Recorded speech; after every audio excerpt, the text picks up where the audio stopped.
Hola, ¿qué tal? Soy Adela Carrasco, la directora de la Escuela Internacional de Naturopatía y tengo el gusto y el placer de compartir con vosotros esta información que os puede resultar muy útil, como es la aplicación de la programación neurolingüística a lo que es la práctica, en primer lugar al conocimiento y en segundo lugar a la práctica de la naturopatía. Nosotros en nuestra escuela llevamos ya muchos años, lo tenemos incluido en nuestro currículum y ciertamente los alumnos están muy contentos. ¿Por qué? No solo porque se benefician ellos en primer lugar, ¿verdad? Y sobre todo, y además, porque lo aplican en consulta. Los resultados, bueno, pues los procesos sanadores se aceleran. Pero no quiero perder más tiempo en esta introducción y sí quiero entrar justo al trapo al tema que nos ocupa. Estamos hablando de si existe o no una justificación de incluir la programación neurolingüística en la naturopatía. Cuando hablamos como índice temático, vamos a decir que voy a hablar muy brevemente de qué puede ofrecer la naturopatía al ser humano, cuáles son sus herramientas o estrategias, qué es la programación neurolingüística y si tiene sentido el que podamos incluirla dentro del corpus, dentro del currículum de una formación de naturopatía. Bien, el ser humano. Básicamente, ¿qué puede ofrecerle la naturopatía al ser humano? Eso es lo interesante, ¿no? Bien, pues la naturopatía tiene como objetivo el ser humano, ¿no? Pero ¿qué parte o qué parte o qué dimensión del ser humano? En principio tiene un objetivo general que es buscar su bienestar y un objetivo particular que es buscar su salud. Es decir, no solo buscamos la salud, ¿eh? La salud física del ser humano, sino que hay otras dimensiones a las que debemos prestar atención, ¿no? Una definición estándar de bienestar, bueno, pues es un estado integral de equilibrio y satisfacción, en el que una persona experimenta salud física, salud emocional, salud mental, salud energética, salud social, relaciones sociales sanas e incluso una salud espiritual, ¿verdad? Que es lo que nos hace eminentemente seres humanos y nos está pues separando del resto del planeta, ¿verdad? Va más allá de la ausencia de enfermedades, abarcando una sensación de plenitud, armonía y propósito en la vida. ¿Qué significa esto? Bueno, significa que uno puede perder o tener una enfermedad, pero sentirse pleno y en armonía y manteniendo su propósito de vida. Y esa sensación de plenitud, ese bienestar, no está empañado o nublado por alguna enfermedad, por una diabetes o por un Parkinson. O sea, hay que saber los objetivos que perseguimos, ¿no? Y creo que es importante priorizar, ¿no? Porque a veces nos perdemos en el camino y se nos olvida que para dónde vamos, ¿no? Hablando de la faceta que podemos distinguir en el ser humano, pues nosotros distinguimos ese bienestar físico, ¿no? Mantener el cuerpo sano a través de una buena alimentación, de ejercicio, de descanso y, por supuesto, la prevención de las enfermedades. Eso todos lo tenemos claro. También hablamos del bienestar en su dimensión emocional, la capacidad que debemos tener, que necesitamos tener para gestionar las emociones, mantener relaciones positivas, porque podemos tener muchísimos amigos y conocidos, y mantener unas relaciones tóxicas con todos o con algunos de ellos, ¿verdad? Y sobre todo afrontar el estrés de manera saludable. ¿Cómo se afronta el estrés de una manera saludable? Pues con una actitud resolutiva, porque va a ser imposible evitar tener problemas, ¿eh? O encontrarnos con obstáculos, pero nuestra actitud es la que en definitiva nos va a valer. También hablamos del bienestar energético. La energía fluye por nuestro ser de forma ligera y liviana porque el resto de niveles están en armonía, ¿no? ¿Qué ocurre? Bueno, pues que ignorar la dimensión energética, en este caso del ser humano, es algo bastante absurdo porque somos, sin entrar en filosofía, somos materia y la materia, la mínima expresión de la materia es la energía. Todos sabemos el átomo, la composición del átomo, ¿verdad? Todos sabemos los campos electromagnéticos y si ya nos metemos con la física cuántica, pues lo que resulta ridículo es querer abordar la salud, por ejemplo, del ser humano sin tener en cuenta su dimensión energética. Bueno, pues nosotros, los naturópatas, sí tenemos en cuenta esa dimensión. Luego hay un bienestar mental, ¿m? Una mente clara, con capacidad de concentración, creatividad y pensamiento positivo, que la creatividad no es solo para los artistas, ¿m? La creatividad es para todos, todos tenemos esa capacidad y aquel órgano que no se utiliza se atrofia, ¿m? Sea el órgano que sea, no solamente un músculo, ¿verdad? Pues con la mente pasa exactamente igual. No hay edad para la mente, no hay edad para dejar de estudiar, ¿no? No hay edad para dejar de aprender. Eso es importante, ¿verdad? Hacer hincapié, porque muchos cuando llegamos a cierta edad pensamos que eso ya no es para mí y a lo mejor es que es el mejor momento para ti. Bien, y luego está ese bienestar social, ¿no? Sentirnos conectados con los demás, tener apoyo y relaciones significativas. Todo esto está promocionando nuestra salud, todo este bienestar. Aunque nos preocupe la salud, necesitamos apuntar hacia el bienestar. Unas relaciones significativas, bueno, pues son unas relaciones que te aporten. ¿No? Son las relaciones, a lo mejor tienes muchos amigos, pero son muy tóxicos, ¿verdad? A lo mejor no te miran bien, a lo mejor no te tratan como tú mereces, pues más vale apartar. Entonces, hay que sentirse conectado con los demás, pero siempre con relaciones positivas, nutritivas y significativas, que sirvan de apoyo, no de lastre. Y finalmente tenemos que perseguir el bienestar espiritual. El bienestar espiritual es lo que nos hace, lo que nos diferencia de los animales es precisamente nuestra espiritualidad, encontrar ese sentido de la vida, el propósito que al final nos va a dar con nuestra misión, nos va a dar esa paz interior y que podemos encontrarlo ya dependiendo de cada uno de nosotros, bien sea en la religión, en la meditación o en múltiples espiritualidades que pululan, ¿verdad? Por nuestra sociedad. Cada uno, ahí está la decisión, la búsqueda y el camino personal, pero es inevitable el darle importancia a este bienestar espiritual, porque si no la persona no va a estar equilibrada, aunque tenga el resto de dimensiones satisfechas. ¿De acuerdo? Bien, al menos esta es la perspectiva que nosotros estamos defendiendo. Luego está la libertad de cada uno, por supuesto, la libertad de pensamiento y de acción. En conclusión, aunque sea imposible aspirar a tener satisfecha al 100% todas estas facetas del ser humano, sí podemos aspirar a un equilibrio. Con estas cajas no tienen las tres el mismo tamaño, pero sí están en equilibrio. Y equilibrio se define como la distribución justa y armoniosa de fuerza o elementos de un sistema, aunque unos pesen más que otros o aunque unos tengan más o menos volumen. Es importante encontrar el equilibrio. A lo mejor está muy desarrollada tu faceta espiritual y pues a lo mejor la faceta social no tanto. Bueno, pues ya sabes dónde tienes que prestar atención para nivelar, pero puedes estar en equilibrio, ¿no? Puedes, no hace falta estar al 100% en todas.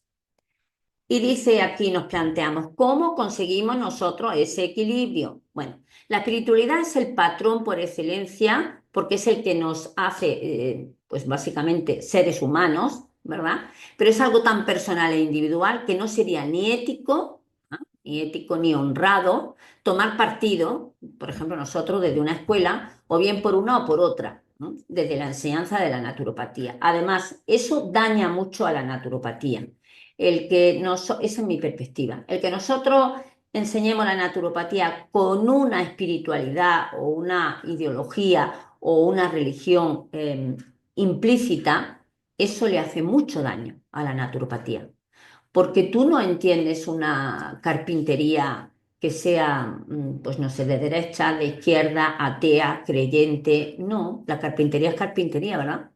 Pues la naturopatía es igual. No hace falta apoyarse en una filosofía, en una espiritualidad o en una religión para poder llegar a la naturopatía, servirse de la naturopatía, vivir la naturopatía e incluso enseñar la naturopatía, ¿no? Como en mi caso. Para mí es muy importante la espiritualidad dentro de lo que es todo el edificio del ser humano, pero por supuesto hay que respetar y hay que dar libertad de culto, ¿verdad? Como seres humanos tenemos un órgano rector que es nuestra mente. Ahí sí que nos podemos poner todos de acuerdo, ¿eh? Y la mente es el único elemento de nuestro ser capaz de organizar, priorizar y dirigir nuestra conducta, eligiendo las mejores opciones según un objetivo trazado o establecido, o también eligiendo las peores opciones, porque claro, como somos libres, pues el ser libre no es privativo de que vamos a aceptar, pero sí, sí podemos, tenemos posibilidad de conseguirlo. Y cuando hablamos de que qué es la naturopatía, bueno, vaya a tener pues todo este encuentro para que cada uno hable de lo que entiende, de lo que considera que es la naturopatía y personas, por supuesto, mucho más acreditadas que yo. Pero someramente vamos a darle un repaso, ¿no? A qué consideramos naturopatía. Y decimos que es un enfoque de bienestar integral que, entre otros menesteres, busca prevenir, tratar y promover la salud mediante el uso de métodos naturales. Eso creo que todos estamos de acuerdo, ¿no? El uso de métodos naturales en ese abordaje o en esa intervención para conseguir el bienestar o la salud en concreto. Su filosofía se basa en estimular, esta sí es una filosofía que podemos compartir todos, se basa en estimular la capacidad innata del cuerpo para sanarse. Es decir, nacemos con esa capacidad, no nacemos con la necesidad de una farmacia en la esquina de nuestra calle, pero sí hemos nacido con esa capacidad innata de nuestro cuerpo para sanarse, considerando al individuo como un todo, ¿no? Pues un cuerpo, una mente, un espíritu donde la energía fluye por todas esas dimensiones. ¿De acuerdo? Por eso incluye que son 5 sus principios. Aquí uno pues, discrepan, otros están de acuerdo, pero más o menos no vamos a sentar cátedra. Lo que sí queremos es que bueno, las personas que asistís a este encuentro tengáis una idea más o menos certera, ¿verdad? El primer principio sería el poder curativo de la naturaleza. Se confía en la capacidad del organismo para autorregularse. Fijaos qué maravilla, ¿no? O sea, yo ya nazco con herramientas para arreglar lo que se estropee, ¿no? Para autorregularse y sanar, siempre que se le proporcionen las condiciones adecuadas. Claro, el entorno es fundamental. Tratar la causa y no solo los síntomas. Bueno, ahí triunfamos, eso está claro. Es la medicina actual tiene mucho éxito porque si me duele la cabeza, me tomo una pastilla y se me quita el dolor de cabeza. Pero olvidamos que el dolor de cabeza es un mensaje y no en sí una enfermedad. Entonces, si matas al mensajero, matas el mensaje, no te enteras qué es lo que pasa, pero la enfermedad o el trastorno sigue avanzando. Ese es el problema. Pero bueno, pues nos encanta que esos malestares puntuales desaparezcan rápidamente. Bueno, no, nosotros nos vamos a las raíces de ese desequilibrio. El tercer principio, no causar daño. Esto es maravilloso porque priorizamos tratamientos no invasivos, minimizando riesgo y por supuesto son siempre todos naturales. Todos tenemos experiencia de que con buena intención, pues muchas veces ha sido peor el remedio que la enfermedad en algunos casos. En naturopatía nunca podemos cometer. Es muy difícil cometer un error, donde causemos un daño a la persona. El cuarto sería tratar a la persona como un todo, ¿no? Que es lo que hemos empezado a hablar desde el principio, porque considera aspectos físicos, emocionales, energéticos, sociales, ambientales, espirituales. Es decir, la persona no se deja los sentimientos en la mesita de noche cuando se va al trabajo por la mañana, ¿verdad? Y tampoco la discusión que ha tenido con ese compañero de trabajo desaparece en el momento que cruza el umbral de su casa, es muy difícil, todo eso va haciendo mella. Por eso trabajamos a la persona como un todo, ¿no? Si tienes un problema en el hígado, se van a resentir todas las células de tu cuerpo y si no, que le pregunten a Bruce Lipton, ¿verdad? Y el quinto es la promoción de la salud y la prevención. ¿Y cómo conseguimos esto? Fomentando hábitos saludables para prevenir enfermedades. Y cuando hablamos de hábitos saludables, estamos hablando de hábitos de todo tipo. De hábitos de pensamiento, de hábitos emocionales, de hábitos energéticos. Por ejemplo, dormir por la noche con el móvil o el celular en la mesita junto a la cama, eso es criminal, ¿verdad? Pues eso es una aberración energética, por ejemplo, ¿verdad? También puede ser una aversión energética el mantener una relación tóxica con una persona, la típica amiga o el típico amigo, que cuando ya llevas media hora con él o con ella, sientes que se te han quitado las ganas de vivir. Bueno, pues este tipo de relación también es una aberración energética, que al final se enlaza con las emociones, que al final se enlaza, por supuesto, con nuestros pensamientos y llega incluso espiritualmente a afectarnos, ¿no? Cuando no físicamente, pues el dolor de estómago, la migraña, etcétera, etcétera. Es decir, es importante para que seamos eficaces entender el cuerpo humano como es, con toda su vinculación. ¿De acuerdo? Bien, pues proseguimos con vuestro permiso. Así pues, hemos visto esos 5 principios, ¿verdad? Y nos planteamos qué estrategias o herramientas utiliza la naturopatía. Más que nada nos lo planteamos para ver cómo encajamos, lo que queremos hacer nosotros. Bueno, utilizando herramientas como cuáles. Pues todas las variedades y perspectivas de la alimentación. Puede ser ortomolecular, pues vegetariana, crudívora, bueno, todas las que sabéis, ¿verdad? Los ayunos, que es una modulación y que conseguimos con los ayunos, pues alejarnos de muchas enfermedades, sanarlas y prevenirlas, ¿verdad? Y también tiene una consecuencia mental e incluso espiritual, ¿verdad? La herbología, pues bueno, es que somos seres de barro y de luz y en la tierra encontramos nuestras piezas de repuesto, ¿verdad? Las plantas, ¿qué habría sido de nosotros sin el conocimiento de las plantas? Los estímulos naturales, que tanto se sabe en este centro en Chile, ¿no? De nuestro Lezaeta. Bueno, pues desde los baños de agua, los baños de aire, los baños de sol, los barros, cataplasmas, es decir, si es que es lo que ancestralmente ha utilizado el ser humano para sanarse. La auriculopuntura, pues sí, también estamos nosotros trabajando con auriculopuntura, también la enseñamos, ¿no? También enseñamos la auriculopuntura, esa práctica milenaria y que, bueno, que resultados tan rápidos nos aportan en consulta. La homeopatía, que vamos a hablar de la homeopatía, es un mundo, es un universo, ¿no? Las sales de Schüller o biosales, por ejemplo, la reflexología, las flores de Bach o las flores del Mediterráneo, con esa implicación no solo emocional, sino también física.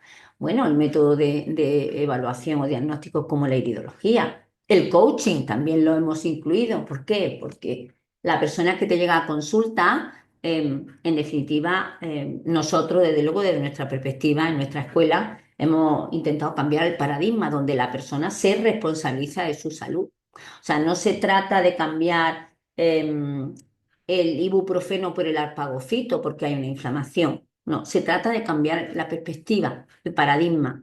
Es decir, la persona se tiene que responsabilizar de su propia salud y también tiene que tomar decisiones. Entonces, nosotros somos menos facilitadores, ¿eh? Somos observadores de lo que la persona hace y podemos inspirar y en algún momento sugerir, ¿verdad? Dentro de nuestro conocimiento y del desconocimiento de nuestro cliente. Pero básicamente la responsabilidad debe ser siempre de la persona que acude a nuestra consulta. Otro método de evaluación es la kinesiología, que es otro mundo. Reiki, biomagnetismo. Bueno, el biomagnetismo, los campos electromagnéticos como la base del crecimiento de muchos de nuestros patógenos, ¿verdad? Los masajes, hay todo, esto es como la alimentación, hay todo tipo, de técnicas de masaje que no solamente nos da un bienestar emocional, ¿no? Sino que también está influyendo en el resto de dimensiones del ser humano. las terapias respiratorias, ¿no? La meditación, el mindfulness, la aromaterapia, la cromoterapia, la olfatoterapia, la musicoterapia, etcétera, etcétera, etcétera. Y claro, para nosotros también la programación neurolingüística, que es el objeto de esta conferencia, ¿no? La justificación. Bien, pues decimos aquí, tiene sentido incluir en el aprendizaje de la naturopatía la PNL o programación neurolingüística, pues si queremos a vista de pájaro, ¿ah? Sobrevolar por encima de lo que es la programación neurolingüística, que es muy amplia, podemos decir que es una herramienta de cambio.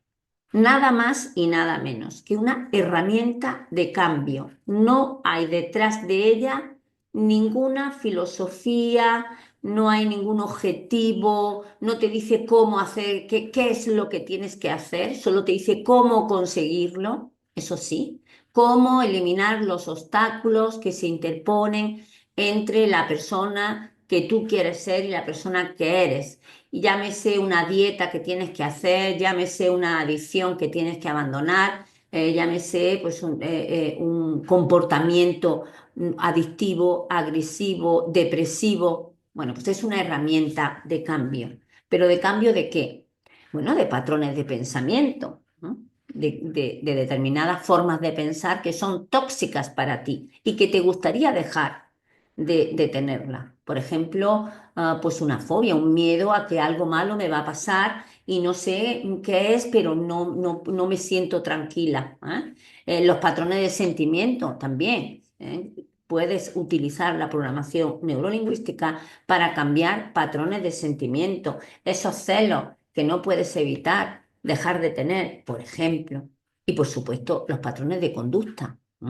Pues que estoy comiendo de forma compulsiva, que soy incapaz de levantarme por la mañana temprano, que todo lo estoy, mi procrastinidad, voy retrasando todo lo que me conviene y todo lo que me hace bien, etcétera, etcétera, etcétera. Entonces, en definitiva, estamos utilizando en naturopatía la programación neurolingüística como una herramienta de cambio, sencillamente.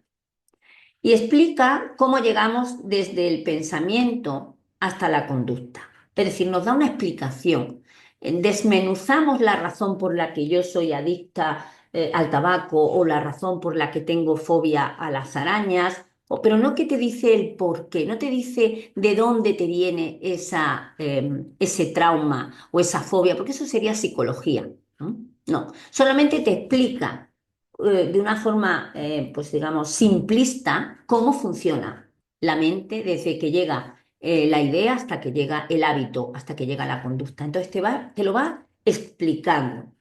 Y además elabora estrategias para eliminar patrones de pensamiento contrarios a la consecución de los objetivos. Por ejemplo, si mi objetivo es que quiero adelgazar, ¿verdad? Porque ya tengo obesidad, me empiezan a doler los huesos, pero yo pienso que soy una persona sin voluntad y que no consigo nunca nada de lo que me propongo, eso es un patrón de pensamiento contrario a tu objetivo. Así que o tienes que renunciar al objetivo, ¿verdad?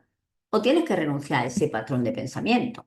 Pues ahí está. Empezamos de alguna forma a ordenar también la cabeza de nuestro cliente.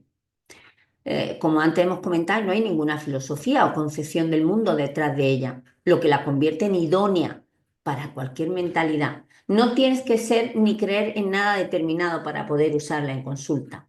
Además, es inocua, rápida en sus resultados y eficaz. En definitiva, es idónea para aplicarla en naturopatía. Bien, y ahora decimos, bueno, ¿qué puede pasar? ¿Cuál es la vinculación entre nuestro cuerpo y nuestra mente? A ver, ¿cómo lo vivimos esto? ¿Cómo esta orquesta que nos viene a contar? Bueno, pues básicamente nuestra fisiología. Cuando decimos fisiología, vamos a concretar en una digestión. Nuestra digestión depende de la actividad, de las órdenes que dé nuestro sistema nervioso autónomo y nuestro sistema endocrino u hormonal. Dependiendo de esas órdenes, así va a funcionar nuestra digestión. Y el sistema nervioso autónomo y el sistema hormonal, que son los que mantienen la homeostasis, lo hacen bajo las órdenes del hipotálamo, que es una parte oculta dentro de nuestro encéfalo, muy cerquita del cerebro. ¿Y el hipotálamo de quién obedece o quién le da el patrón para actuar? Bueno, pues la programación genética que nosotros traemos de serie y nuestra mente inconsciente. Ah, ¿cómo puede ser? Claro, ahí está. El hipotálamo, ¿por qué o cómo es posible que cuando aumente la temperatura dé la orden para producir sudor? O dé la orden si baja la temperatura para que la persona tirite y se produzcan esas contracciones musculares. Bueno, porque tiene una programación genética, porque está programado genéticamente. Ahí está. Y esa programación genética es la que nos ha hecho sobrevivir, pues como especie, toda la historia y la prehistoria. Pero es que además de la programación genética, nosotros defendemos aquí que hay una mente inconsciente, que no hemos descubierto la pólvora, que esto se sabe de hace 300 años, pero básicamente nosotros contamos con esta información para entender, comprender y aplicar también la naturopatía. Y dice uno, inconsciente, a ver, esas palabrejas raras, ¿qué es el subconsciente, el inconsciente? Bueno, pues vamos a definirlo más o menos como el instinto. Seguro que si decimos que nuestro instinto es más fácil de comprender, porque no vamos a entrar en divagaciones académicas, ¿verdad? La leona, aquí te decimos, sabe cómo reproducirse, sabe cómo sanarse, sabe cómo encontrar comida, cómo cuidar a sus crías. El ser humano también trae de serie, nacemos con una información, sobre todo de vital importancia, lo que necesitamos para sobrevivir. Pero además, tanto la leona como el ser humano añaden aprendizajes a lo largo de su vida, van aprendiendo. No solo se conforman con esa información que traemos de serie de nacimiento, ¿verdad? Y entonces ahí ya empezamos con los aprendizajes. Y aquí nos preguntamos, ¿qué importancia tiene? Bien, vamos a reflexionar. De igual forma que un perrito aprende a no hacer sus necesidades dentro de la casa, de forma similar, los seres humanos aprendemos a amargarnos la vida. Aprende a no confiar en ti.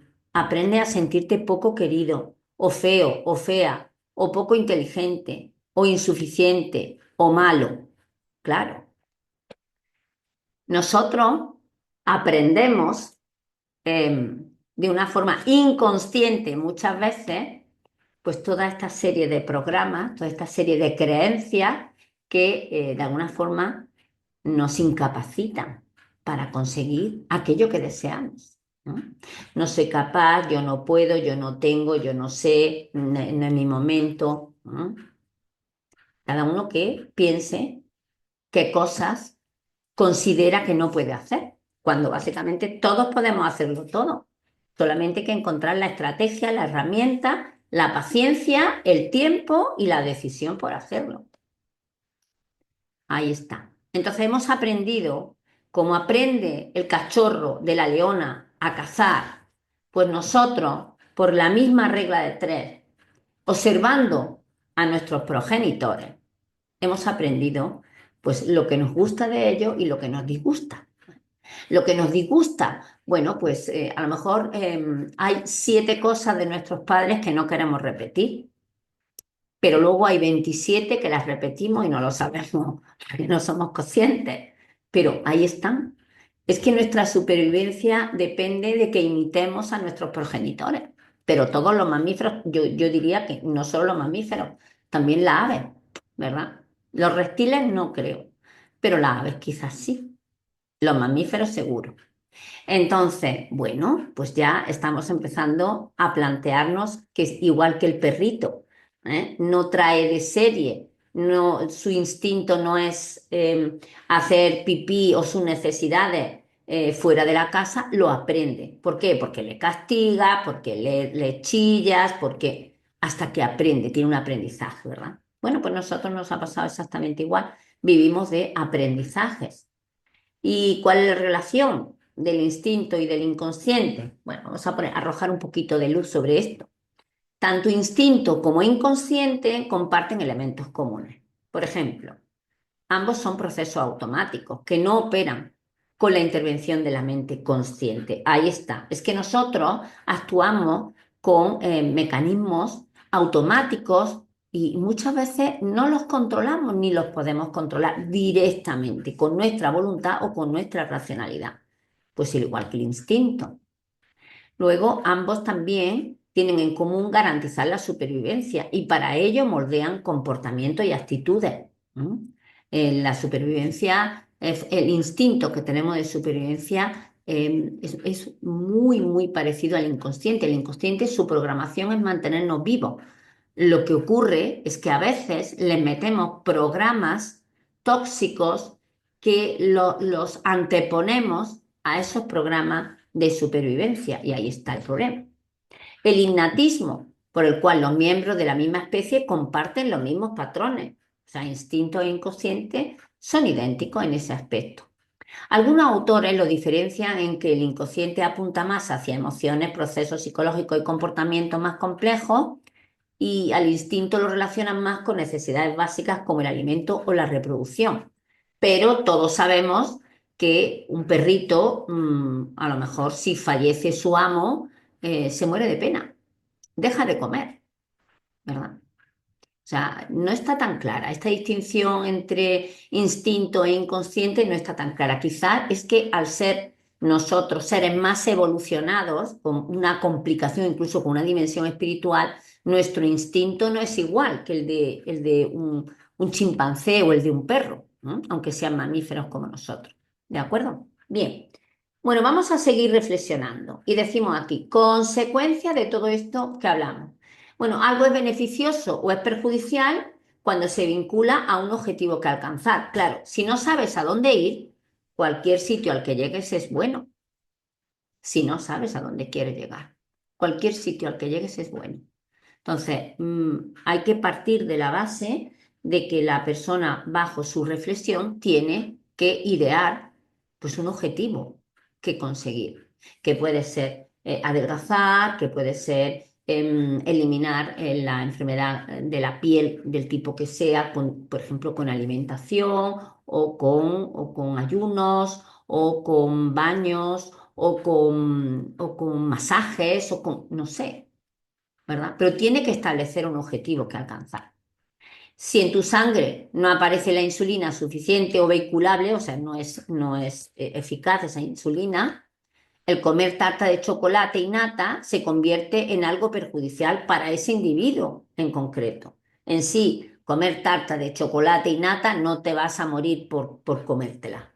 Pero claro, si ni te va a perjudicar, mientras no todos los días no estés comiendo tarta de chocolate y nata, pero claro, si eres diabético o si tienes diabetes, sí puede perjudicarte especialmente, ¿no?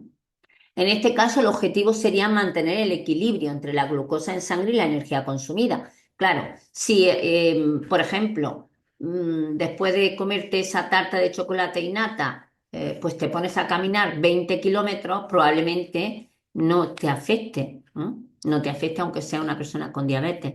Sin embargo, si no te mueves de tu casa, del escritorio, de la oficina, pues básicamente no estás quemando esa glucosa en sangre, ¿de acuerdo? Las conductas, bueno, vamos a ver qué pasa con el tema de las conductas. A ver, nuestro comportamiento vendrá marcado en gran medida por los aprendizajes, por las programaciones o patrones de comportamiento que hemos aprendido. Nos parecemos a nuestros padres mucho más de lo que imaginamos, ¿verdad? Nos guste o no. Unos patrones son conscientes y voluntarios. Yo pongo la mesa como la ponía mi madre porque me gusta, porque tal. Pero habrá otros, la gran mayoría, que no son conscientes y no son voluntarios, ¿verdad? Que es la forma en que te enfadas, la forma en que evalúas pues, una crítica, etcétera, etcétera, etcétera.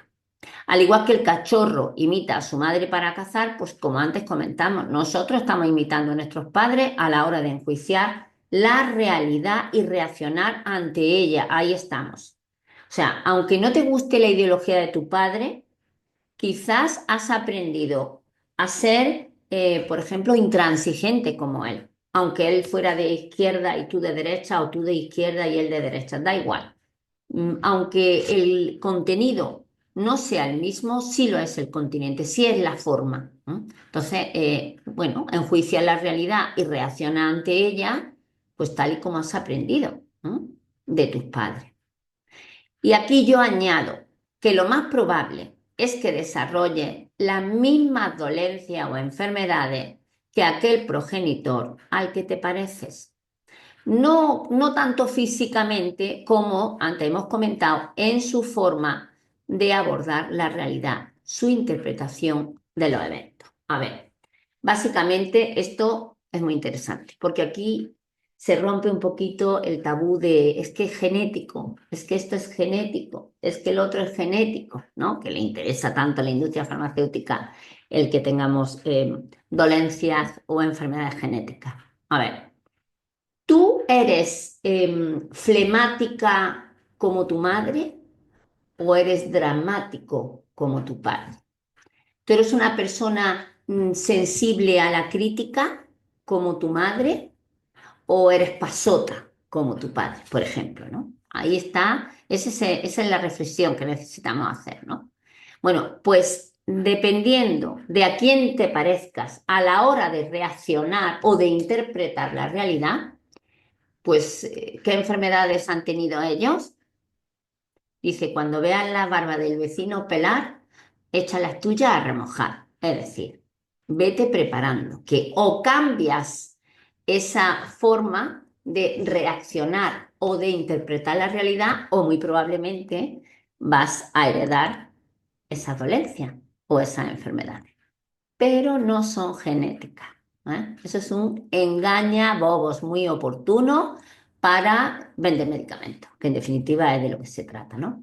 Si a ti te dicen que algo es genético, tú ya no vas, ya no tienes remedio, ya no tienes remedio, lo único que es minimizar los efectos, ¿con qué? Con medicamentos.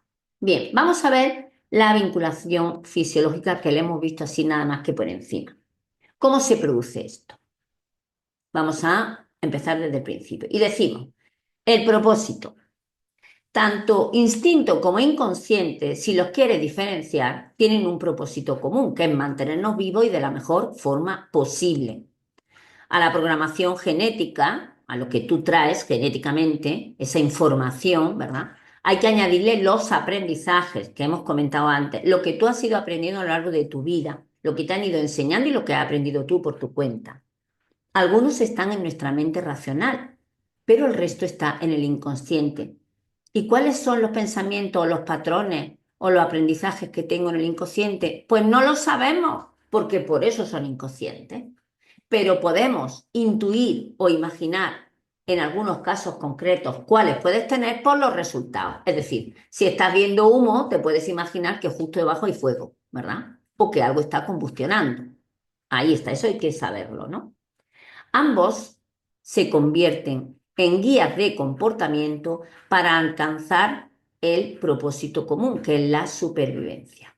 ¿De acuerdo? Eso es algo que hay que valorar, que hay que pensar y con lo que hay que contar, porque tenemos una ayuda. ¿Y qué medio usan ambos para expresarse? Pues el cuerpo, claro, el cuerpo.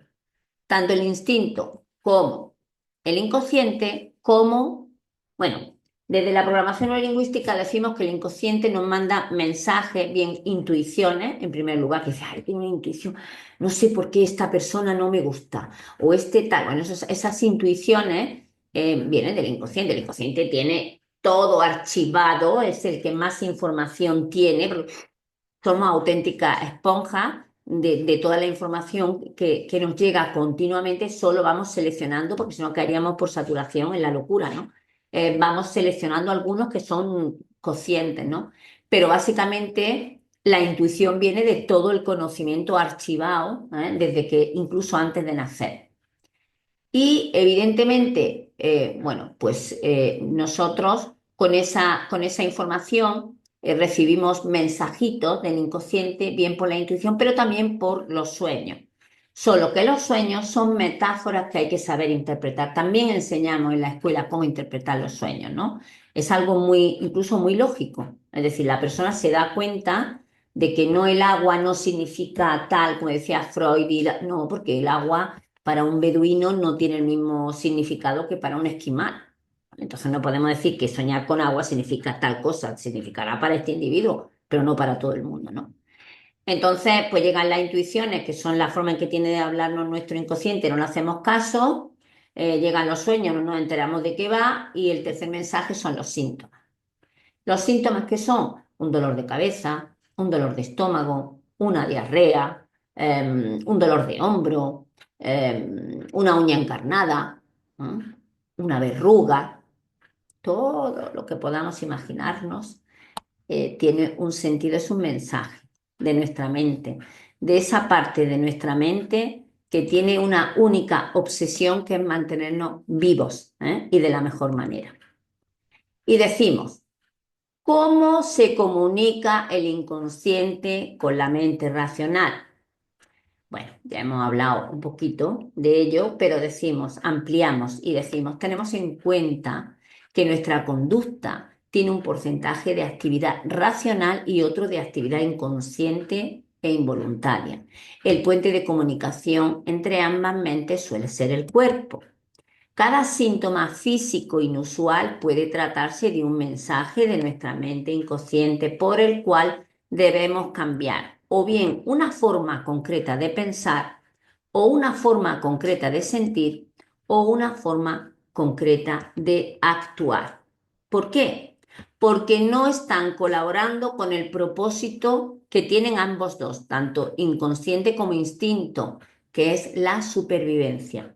Se está produciendo un atentado contra la programación vital básica, la primera de todos, que está instalada. Es decir, si yo cada vez que veo a la vecina me pongo verde de envidia, pues la envidia como emoción provoca una serie de mecanismos fisiológicos, que por eso te pones verde, ¿no? Porque te afecta al sistema circulatorio, ¿no? El corazón se te pone, empieza el cortisol, etcétera, etcétera, ¿no? Cuando tu inconsciente empieza a monitorear, como siempre te está monitoreando, porque es el que le da órdenes, acordaos al hipotálamo, que es el piloto automático de nuestra vida, que es el director de la orquesta, esta que decíamos, el que dirige la orquesta es el hipotálamo, ¿no? Pues el inconsciente cuando ve la serie de sustancias perjudiciales y los procesos biológicos que se producen a la vista de la vecina, evidentemente que nos va a dar un toque. Nos va a dar un toque porque es contrario a nuestra salud, es contrario a nuestra supervivencia, si eso se prolonga. Y entonces, pues a lo mejor, pues qué te digo yo, me duele la cabeza, me quedo afónica, dependiendo de lo que, claro, ese es lo más bonito de todo esto, ¿no? Dependiendo de lo que yo considere, según mi lenguaje y según como yo lo cuente, así mi inconsciente va a utilizarlo. Por ejemplo, si yo digo, es que no trago a aquella persona, de verdad es que no la trago, pues probablemente voy a tener problemas estomacales. Voy a tener problemas. O decir, es que me revienta la cabeza, vamos, me estrella la cabeza contra la pared, mi jefe, porque voy a tener problemas, dolores de cabeza. O si digo yo, es que fulanito tiene una piel muy gorda, es que no siente nada, es que le dan igual las cosas. Entonces, en consecuencia, la persona que le importen las cosas va a tener una piel fina, va a tener problemas en la piel, etcétera, etcétera, etcétera. Pero para todo el mundo no es igual. Se dan muchos estándares, se dan mucho, bueno, el pelo significa tal, la piel significa cual, pero no podemos hablar dogmáticamente, sino que luego hay que ver cada uno, cada individuo, cuál es su lenguaje interior.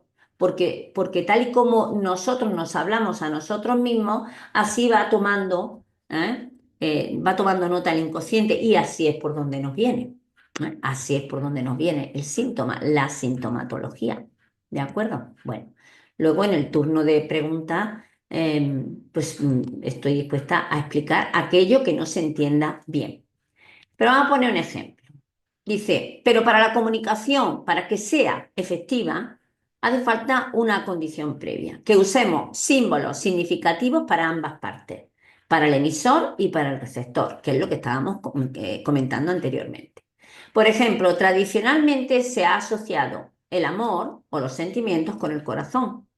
Cuando sufrimos un revés amoroso o, por ejemplo, la traición de un amigo, sentimos presión en el lugar donde reposa nuestro corazón.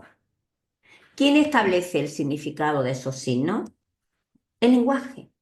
El lenguaje. Si nosotros desde pequeños oyéramos que cuando te deja el novio o la novia o te engaña, si dijeran, me ha roto el hígado, nos dolería el hígado o sentiríamos una presión aquí, pero no, todos hemos oído, es que me ha roto el corazón. Y realmente sentimos aquí una presión ante un revés amoroso o de amistad, de traición o de este tipo, ¿no? O sea, fijaos cómo al final manda justo a la zona acordada, ¿veis el acuerdo? Es un acuerdo tácito, manda el síntoma. Claro, claro. Entonces, esa es la interpretación que existe de determinadas dolencias en determinados órganos y qué es lo que hay detrás, qué emoción hay detrás. Y detrás de una emoción esto ya os hago un adelanto. Detrás de una emoción lo que hay es un mapa mental, es una interpretación concreta de la realidad, ¿no? Que ahí está el problema y la solución, en ese mapa. Bueno, pues ya estamos viendo el lenguaje. Cuida tu lenguaje, cuida tu lenguaje, cuida tu lenguaje, ¿no? Si yo le digo a mi amiga que me han roto el corazón, probablemente el músculo cardíaco sufra de alguna manera. A lo mejor hay una tensión, a lo mejor empieza a fallar el riego, porque ahora veremos una de las características del inconsciente, ¿no? Y se lo toma todo al pie de la letra, que es el problema.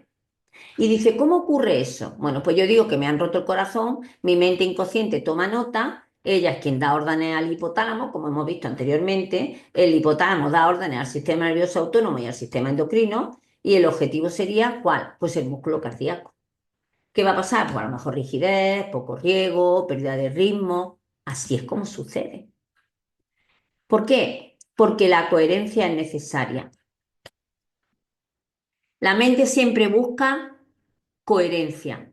Lo que hay aquí dentro tiene que aparecer aquí fuera. Es una forma de simplificar. No podemos ir por un lado nosotros, nuestra mente y por el cuerpo por otro. Es que no es posible, no se puede coordinar. Tiene que ir todo junto. ¿Ah? Entonces busca esa coherencia. Claro, como es una máquina, el instinto, ¿cuántos animales han muerto por su instinto, por seguir su instinto? A veces esa herramienta que está diseñada para ayudarte te puede perjudicar. Claro que nos puede perjudicar el inconsciente, por supuesto que nos puede perjudicar el inconsciente, claro, puede llegar a provocarnos enfermedades, con su afán de ayudar. Por eso es tan importante controlar. Si nosotros hablamos de características del inconsciente, bueno, lo que sabemos tendrá muchas más, pero lo que sabemos de él es que no tiene sentido del humor, es literal y no analiza.